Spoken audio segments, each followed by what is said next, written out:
That $680,000 was for your cancer treatment. My sister-in-law Ashley smirked, twirling the keys to her new mansion. But I guess you won't be needing it anymore, right? Her laughter echoed through the hospital corridor, sharp and cruel like broken glass. I sat there in my hospital gown, the chemotherapy drugs still burning through my veins, and watched her parade around in her designer clothes. The money Grandpa had set aside for my treatment gone. Just like that. Don't look so shocked, she continued, checking her reflection in the window. It's not like you were going to survive anyway. At least someone got to enjoy the money. Behind her, my brother James stood silent, avoiding my eyes. He'd always been weak, following Ashley's lead like a puppet on strings. I didn't cry. I didn't scream. I just sat there, letting the cold truth wash over me. The family I trusted had stolen my last chance at life. But what Ashley didn't know, what none of them knew, was that Grandpa had left me something else. Something hidden away in his old study, locked in a safe that only I knew how to open. The truth started unraveling 3 months ago, before the diagnosis, before everything fell apart. I was helping Grandpa organize his study when he called me over, his voice barely above a whisper. "Emma," he said, his eyes sharp despite his age. "There's something you need to know." He pulled out an old leather journal, its pages yellowed with time. Not everyone in this family is what they seem. I remember how his hands shook as he wrote down a series of numbers. "When the time comes, you'll know what to do with these." He pressed the paper into my palm, making me promise to keep it secret. I didn't understand then, but I do now. The day after Ashley's cruel hospital visit, I dragged myself to Grandpa's old house. The place was empty now. They'd all moved into their new mansions, bought with money that should have saved my life. The study was exactly as he'd left it. Dusty books lined the walls, and his old desk sat untouched in the corner. Behind it, hidden by a painting, was the safe. My hands trembled as I entered the numbers he'd given me. The lock clicked open. Inside, I found a USB drive, documents, and a letter addressed to me. "My dearest Emma," it began. "If you're reading this, then they've shown their true colors. I always knew Ashley would try something like this. That's why I prepared." The USB drive contained everything: bank statements, transfers, recordings of conversations. Ashley hadn't just stolen my treatment money. She'd been embezzling from the family business for years, manipulating accounts, forging signatures. But the real shock came from the documents. The mansion she was so proud of, built on stolen money. The lifestyle she flaunted, all funded by fraud. I sat there in Grandpa's old chair, reading through years of careful documentation. He'd known all along and had been gathering evidence, waiting for the right moment. "Why didn't you stop them, Grandpa?" I whispered to the empty room, but I knew why. He was teaching me one final lesson about family, truth, and justice. My phone buzzed. Another text from Ashley. "Hope you're enjoying your last days in that sad little hospital room. Just sold your car to buy a new pool."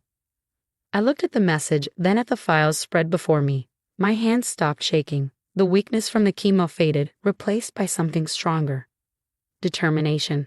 I spent the next week gathering everything, organizing the evidence, building a case. Every transaction, every forged document, every stolen dollar. It was all there.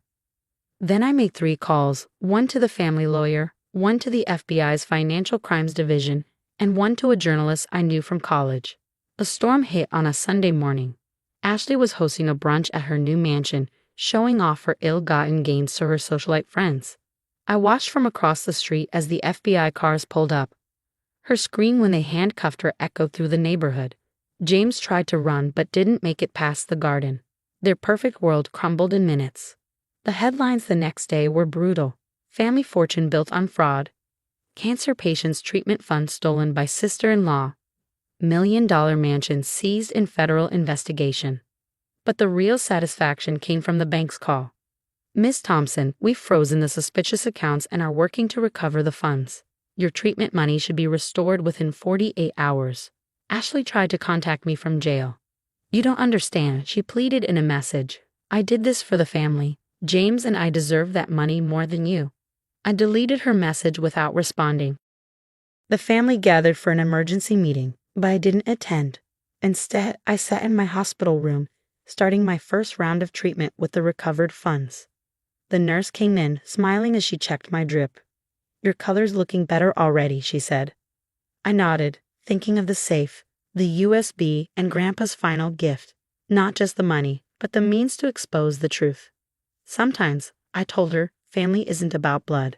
It's about who stands by you when everyone else walks away. Later that evening, as I watched the sunset from my hospital window, I opened Grandpa's letter again. There was a part I hadn't read before, hidden in the envelope's fold. Emma, my brave girl, I knew you would find this when you needed it most. Remember, true strength isn't in keeping quiet to keep peace. It's in standing up for what's right, even when it hurts. The money in the treatment fund is just the beginning. There's more, much more, that they don't know about. But you'll need to be strong for what comes next. I folded the letter, my heart racing. This wasn't just about the treatment money anymore. This was about justice, truth, and a legacy that Ashley had tried to steal.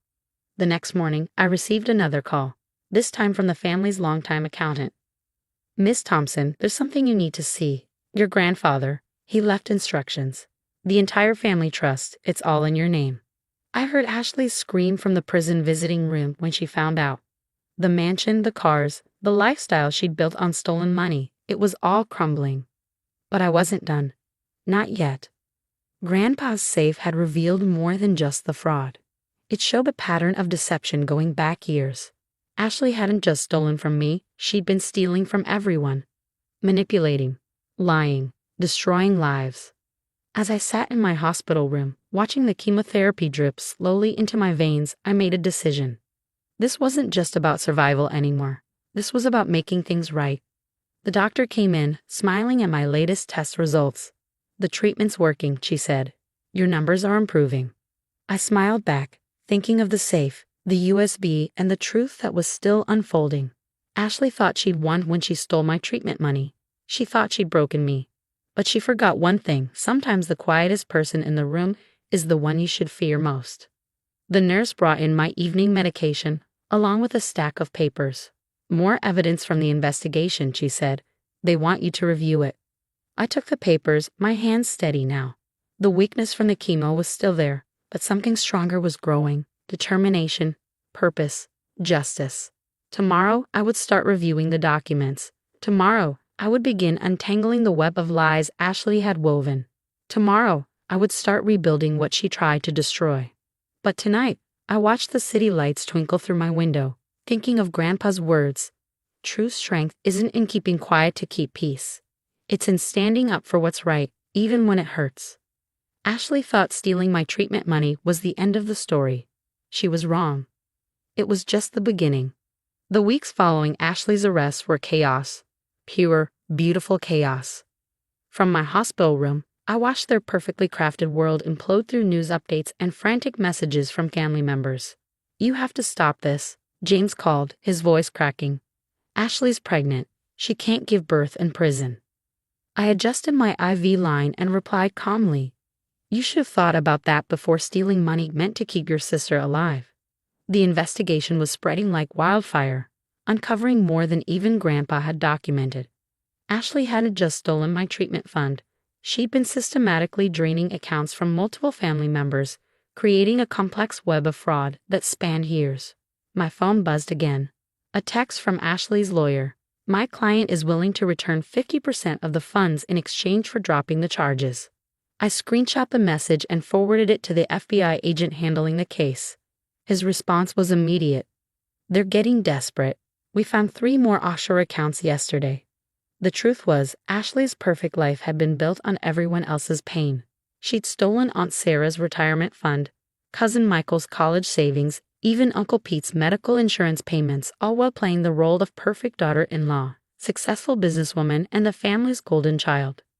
But the biggest revelation came on a Tuesday morning as I was reviewing more documents from Grandpa's safe. Hidden beneath layers of bank statements was a DNA test. My hands trembled as I read it, not from chemo this time, but from shock. James wasn't Grandpa's biological grandson, which meant Ashley had been manipulating a family she had no real claim to. The hospital room door opened and my oncologist walked in smiling. Your latest results are promising, she said, hanging new scans on the light board. The treatment's working better than expected. I looked at the scans, then at the DNA test in my hands. Does my family know about my progress? I asked. She shook her head. As requested, all your medical information is strictly confidential. Perfect. That afternoon, I received a visitor I hadn't expected. James's mother, my stepmother Sandra. She stood awkwardly by my bedside, clutching her designer purse to her chest. Emma, she began, her voice wavering, we need to talk about Ashley. I set aside my laptop where I'd been reviewing more evidence about how she stole from dying family members, or about how she manipulated her way into controlling the family fortune. Sandra flinched. She made mistakes, but... Mistakes. I interrupted, my voice cold. She stole money meant to save my life. She laughed about it, called it a better investment in her future than my survival. But she's family now, Sandra pleaded. And with the baby. I held up the DNA test. Is she? Are you sure about that? Sandra's face went white. She reached for the papers with trembling hands. Where did you get this? Grandpa kept very detailed records, I said, watching her read. He knew everything about James, about Ashley's fraud, about how you helped cover it up. She sank into the visitor's chair, the perfect family facade cracking. You don't understand. James can't know. It would destroy him. Like you tried to destroy me. Tears spilled down her carefully made-up face. What do you want? I smiled, the same cold smile Ashley had given me when she bragged about stealing my treatment money. Everything. The truth. The whole truth. Starting with your testimony about Ashley's fraud. You ruined your own brother. Stepbrother, I corrected, and he ruined himself when he chose his wife's greed over his sister's life. Sandra left an hour later, clutching a copy of her statement to the FBI. The truth about James's parentage remained our secret, for now, a bargaining chip for future use. That evening, as the sunset painted my hospital room in shades of gold, I received another call. The family lawyer, Mr. Harrison. The board of directors has reviewed the evidence, he said. They're voting to remove James and Ashley from all company positions. But there's more. He paused. Your grandfather's final amendment to his will. It names you as the primary heir to the entire family enterprise. I thought about Ashley in her prison cell, about James in their empty mansion, about Sandra clutching her secrets. Schedule a board meeting, I said. It's time for some changes. The next morning brought more surprises. The FBI had traced Ashley's fraud back to her previous job. More victims, more stolen money, more lives she tried to destroy. My phone buzzed with a message from prison. Ashley again. You think you've won. You don't know everything. I still have cards to play. I forwarded the message to her prosecutor.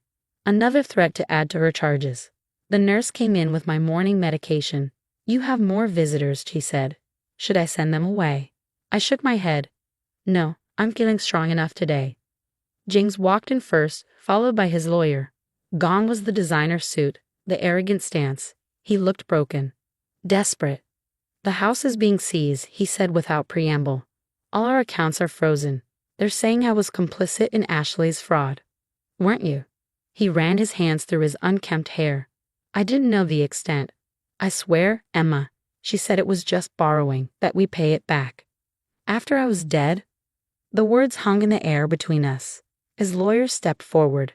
My client is willing to cooperate fully with the investigation in exchange for leniency. I looked at James, the brother who had stood silently by while his wife celebrated my death sentence. Tell me everything, every detail, every transaction, every conversation. He talked for 2 hours. By the end, his lawyer had filled 3 notepads with information that would bury Ashley even deeper. As they turned to leave, I called out James. He looked back, hope flickering in his eyes. Check your DNA before you sign that baby's birth certificate. The color draining from his face, another piece of his perfect life crumbling. Later that night, as I reviewed the day's developments with my legal team, a thought struck me.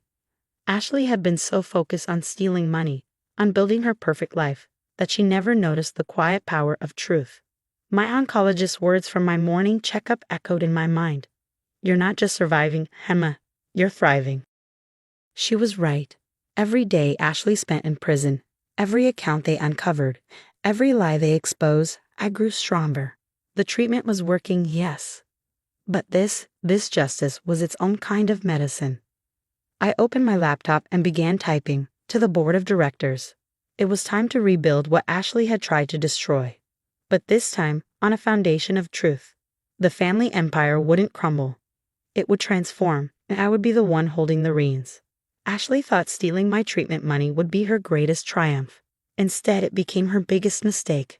Because she never understood that true power isn't in what you take. It's in what you choose to do when everything is taken from you. The truth about Ashley's fraud spread through our social circles like wildfire. Each day brought new revelations, new betrayals, and new faces at my hospital room door.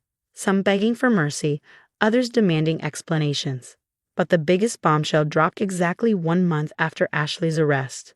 It came in the form of a USB drive delivered by Grandpa's old private investigator. "Found this in a safety deposit box," he said, placing it on my hospital tray. "Your grandfather left instructions to deliver it if certain events occurred. Guess stealing from a cancer patient qualified." The video on the drive showed Ashley in Grandpa's study 3 years ago. She was arguing with him, unaware of the hidden camera. "You can't change the will," she screamed, waving papers in his face. "We had a deal." Grandpa's voice was calm, steady. "The only deal was in your mind, Ashley. I've watched you manipulate this family long enough.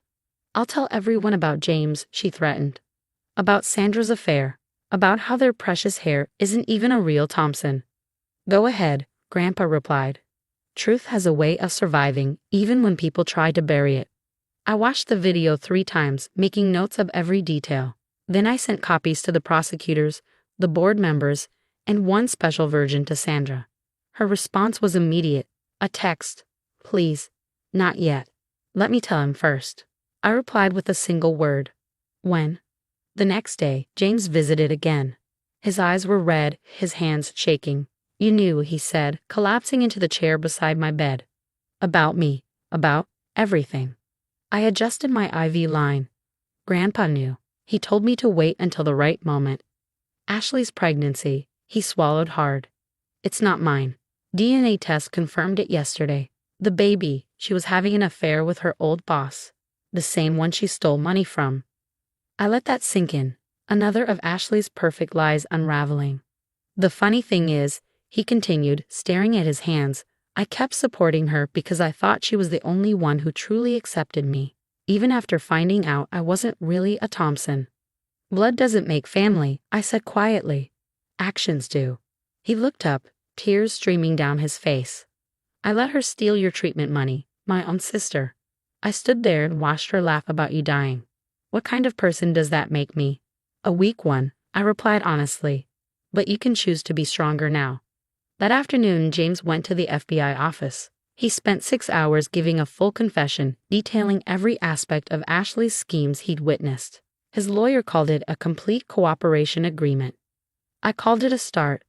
The next bombshell came from Ashley herself, a letter from prison thick with pages of confession. "You won," she wrote, "but there's something you should know. This wasn't just about money. Your grandfather offered me a deal 5 years ago. Leave the family, take a settlement, disappear. I refused. I wanted it all, the name, the legacy, the power. So I stayed, and I planned, and I took everything I could. Because in my mind, you were all just stepping stones to my perfect life." I forwarded the letter to the prosecutors. More evidence of premeditation, more years to add to her sentence. That evening during my treatment, I received an unexpected visitor, Ashley's mother. "She wasn't always like this," she said, hovering by the door. "Something broke in her long ago. The need to have everything, to be perfect, to win at any cost." I looked at the woman who had raised such a monster. Did you know what she was doing? She shook her head, but her eyes betrayed her. I suspected. But it was easier to pretend. Like how you pretended not to see her stealing from dying people. She left without another word. Another enabler, confronted with the truth they tried to ignore. The hospital staff had grown used to the parade of lawyers, investigators, and family members passing through my room. They even set up a small office area where I could work between treatments. "Your numbers are improving faster than expected," my doctor commented during rounds. "Whatever you're doing, keep doing it." I smiled, thinking of Ashley in her prison cell, James in his empty mansion, and all the lies exposed to sunlight. Justice is good medicine. The family company was transforming too. With Ashley's fraud exposed and James stepping down, The board voted unanimously to implement my proposed changes: transparency, accountability, and a return to the values Grandpa had built the business on. Sandra tried one last time to salvage something from the wreckage. She came to my room with a proposal. "We could say James knew about his parentage," she suggested desperately. "That it was all consensual, planned. Keep some dignity in this." I held up my phone, showing her the video of Ashley's confrontation with Grandpa. "Dignity? Is that what you call lying to your son his entire life? Watching your daughter-in-law steal from your dying stepdaughter?" She crumpled into the chair, designer purse falling forgotten to the floor. "What do you want from me?" "The truth," I said simply. "All of it, in front of the whole family." The family meeting was scheduled for next week, once I was stronger. The truth about James's parentage, about Sandra's lies, about Ashley's years of manipulation, everything would come out. But as I sat in my hospital room that evening, watching the sunset paint the sky in shades of hope, I realized something. This wasn't about revenge anymore. It was about cleansing, rebuilding, turning poison into medicine. Ashley had tried to kill me by stealing my treatment money. Instead, she'd given me a reason to fight harder than ever. The nurse brought in my evening medication along with a newspaper. The headline read, "Family Empire Transforms After Fraud Exposure. New Leadership Promises Transparency." Below the headline was a quote from me. "Sometimes the greatest gifts come disguised as our worst moments. This family will rebuild stronger and more honest than before." I smiled, thinking of Grandpa's words from his video. Truth has a way of surviving even when people try to bury it. How right he was. 6 months after Ashley's arrest, I stood at the podium in the company's main conference room. Chemotherapy was finished, my hair was growing back, and the doctors had officially declared my cancer in remission. As your new CEO, I addressed the packed room. "I want to share something my grandfather once told me. A legacy built on lies will always crumble, but truth creates foundations that last generations." In the front row, James sat quietly, looking older but somehow lighter. The truth about his parentage had become public knowledge last month. Instead of destroying him, as Sandra had feared, it had freed him. Ashley watched the live stream of the meeting from prison. Her sentence: 15 years for fraud, embezzlement, and criminal conspiracy. The pregnancy she tried to use for leniency? The baby had been adopted by its real father, her former boss, who'd also been one of her victims. "The Thompson family business is entering a new era," I continued. "One of transparency, accountability, and genuine family values." Sandra wasn't present. After her public confession about James's parentage and her role in covering up Ashley's crimes, she chose to move abroad. Her last words to me were, "You're more of a Thompson than any of us ever were." The company had been transformed. The board of directors, once filled with Ashley's enablers, was now staffed with ethical professionals who shared Grandpa's original vision. Every account was audited, every transaction scrutinized, every decision made in full view of all stakeholders. That evening, I visited Grandpa's grave. Autumn leaves danced around the headstone as I placed fresh flowers. "You knew, didn't you?" I said softly. "You knew she'd try to steal everything, that she'd go too far.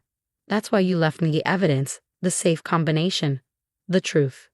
A letter had been found in his personal effects, dated just before his death. "Emma has the strength to rebuild what others might destroy. When the time comes, she'll know what to do." My phone buzzed, a message from the prison. "Ashley again. I underestimated you. I thought stealing your treatment money would be the end. Instead, it was just your beginning." I didn't respond. She'd lost the power to hurt me long ago. James was waiting in the parking lot when I left the cemetery. "The board approved your proposal," he said. "The new Cancer Treatment Foundation. They're naming it after Grandpa." The foundation had been my first major initiative as CEO. Using recovered funds from Ashley's fraud, we would provide treatment support for cancer patients who couldn't afford care, turning stolen money into saved lives.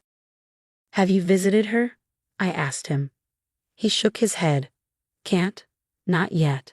Maybe not ever." I understood. Some betrayals cut too deep for forgiveness.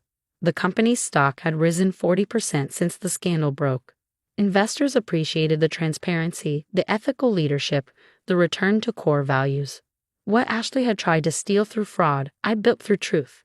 That night, I returned to my new office, formerly Grandpa's study. The safe was still there, behind the painting, but now it held different secrets. Plans for expansion, ideas for charitable initiatives, ways to help other families avoid what ours had endured. On my desk sat a framed photo of Grandpa and me, taken just months before his death. His eyes seemed to twinkle with knowing wisdom. He'd seen through Ashley's perfect facade, recognized the poison she'd bring, and prepared the antidote. The last laugh, I whispered to his picture, belongs to the truth. A week later, I received a final letter from Ashley's mother. She's not doing well in prison, she wrote. The other inmates found out what she did, stealing from a cancer patient. Even criminals have standards, it seems. I filed the letter away without response. Ashley's consequences were hers alone to bear. The family gathered for Thanksgiving in the company's renovated conference room. Not a traditional setting, but we were no longer a traditional family. James sat with his biological father, building a new relationship. Cousins whose money Ashley had stolen raised glasses to fresh starts. Even Uncle Pete, now receiving proper medical care through the family's new health trusts, smiled genuinely for the first time in years. I stood to make a toast, looking at these faces, some blood relatives, some not, all family in the ways that truly mattered. To truth, I said, raising my glass. To justice. To second chances and stronger foundations. They raised their glasses in return, and in that moment, I felt Grandpa's presence. He'd known that sometimes the worst betrayals lead to the best revelations. That sometimes losing everything helps you find what truly matters. Ashley had stolen my treatment money, thinking it would end my story. Instead, it had only turned the page to a better chapter. The truth, like life itself, finds a way to survive.